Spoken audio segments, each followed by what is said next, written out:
президенттин өкүлү айтып атат да, сүрдөп атат депчи. Эми бул сүрдөбөш үчүн Токтойм Үмөтайлан чакырып береликпи, жанында отуруп массаж кылып отурсун.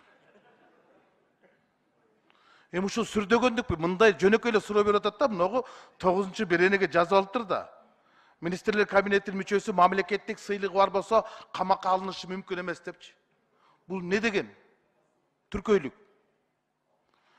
Министрлердин бардыгын жок дегенде почетный грамотасы бар да. Акылбек Жапаров Кыргыз Республикасынын экономикасы эмгек сіңірген, алардын бирөөнү да камакка албай турган болсок, ана кантип анан коррупция менен күрөшөсүңөр? Анан президенттин макулдугу менен гана жоопкерчиликке тартылат дейт. Биздин депутаттарды алып барып эле камап атасыңар го, эч кандай жоопкерчилик, макулдугу жок эле.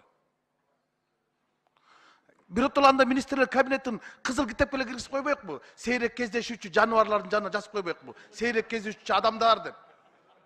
Буларга кол тийгизгенге болбойт, сөз тийгизгенге болбойт. Булар акыркы экземплярлар деп. Ушундай да мыйзамдап келесиңерби? Айлам кетеди. Не деген министрлер бул? Коррупция болот, анда бүттүк сыйлык алып алат. Почетный грамота тоже мамлекеттик сыйлыктын катарынан кирет. Бирөөнү да камай албайсың министрлердин барын. Урматтуу кесиптештер, ушул баш мыйзамды кабыл алып атканда биз бакырып чыкпадык беле? Кесепет ушундай болот деп. Бүгүн болсо бакырып атасыңар. Ой, мындай болуп калды, тигиндей болду. Чала болот. Рас болду. Туура кылат. Ошондо бүт баш мыйзамга берип койгонбуз. Азыр өзгөртө албайсыңар эми. Ошондо кыйкырып чыкпайт элеңер. Азыр эми кыйкырып чыкпай. Мына азыр айтып атасыңар, жогорку кеңештен макулдугун алыш керек, өкмөттүн структурасын, мүчөлөрүн дайынданга деп. Мариповду дайындаганда силердин укугуңарды, макулдугуңарды алдыбы? Келдиби? Сурап да койгон жокко, дайындап койду.